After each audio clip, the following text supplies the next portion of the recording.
Hello guys, KTSP here, and in this video I'm going to be talking about Microsoft Windows, the most widely used operating system in the PC space, beating out Mac OS and Linux. The beginning of this story begins in 1981, when Microsoft started work on an application called Interface Manager. It was announced in 1983, after the release of the Apple Lisa and before the release of the Macintosh. They called it Windows as a code name, but the first version of Windows, Windows 1.0, wasn't released until 1985. At the time, Windows was just an add-on for Microsoft DOS, and meant to compete with Apple's operating system for Mac computers.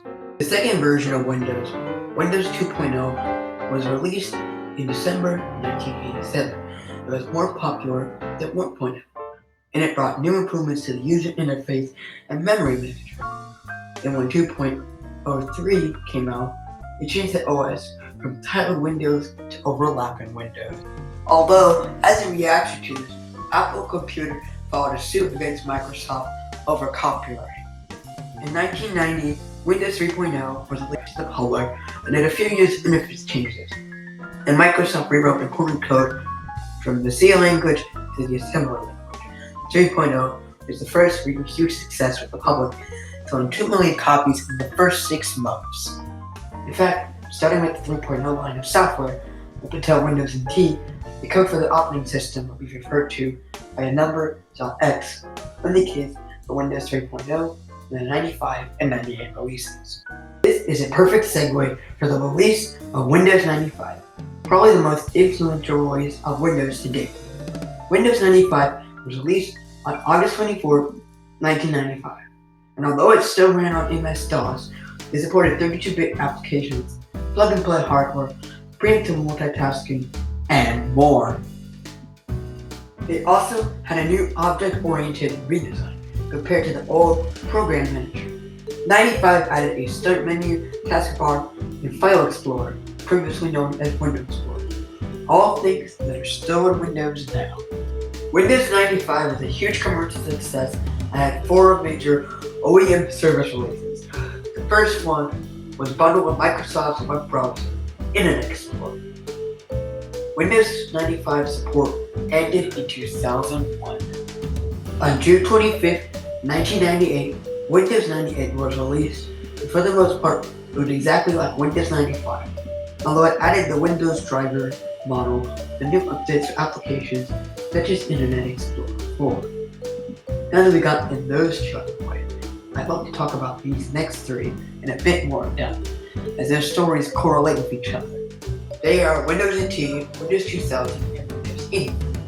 All the way back in 1988, Microsoft wanted to make a portable operating system that was compatible with OS 2 and P06 and support multiprocessing.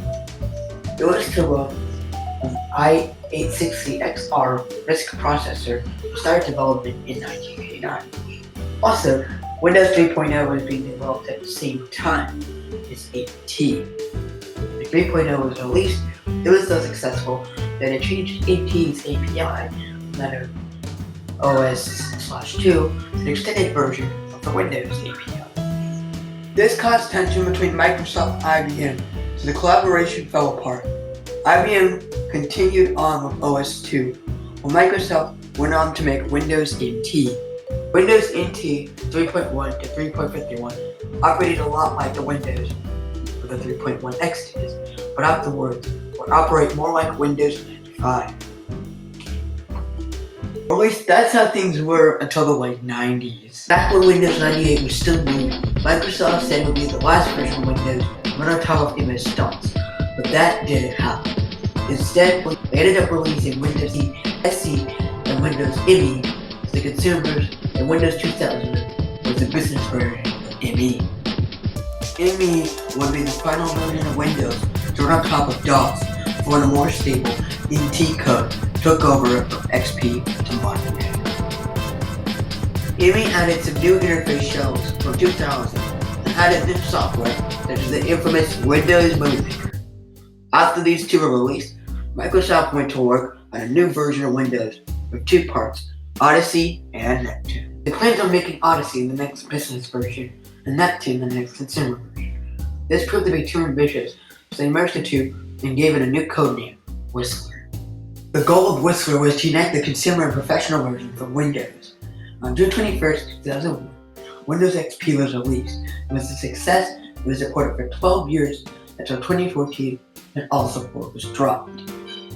A first for Windows was 2 editions, Home and Professional, and since then, there has been no separate versions of Windows, only one. Now that XP had been released, Microsoft was preparing for an in-between release, codenamed Longhorn, named after a bar between Whistler Mountain and Blacktop Mountain.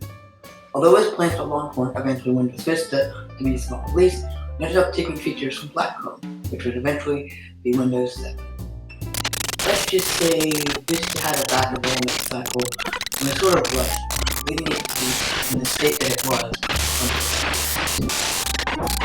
Most Windows users either stuck with XP or switched to Mac OS X. Microsoft rushed as fast as they could to get Windows 7, probably the best version of Windows to date, and it was released in 2009. Windows 7 was a very stable release. It was very similar to XP in a user interface sense. So when people left XP due to lack of support, they went to Windows 7. Windows 7 had a warm reception and is still used today, especially in the business world due to legacy applications. And now we move on to Windows 8 and 8.1. I only have one sentence for these two. It was trying too hard to work from mobile and forgot about the conventional desktop and laptop PCs.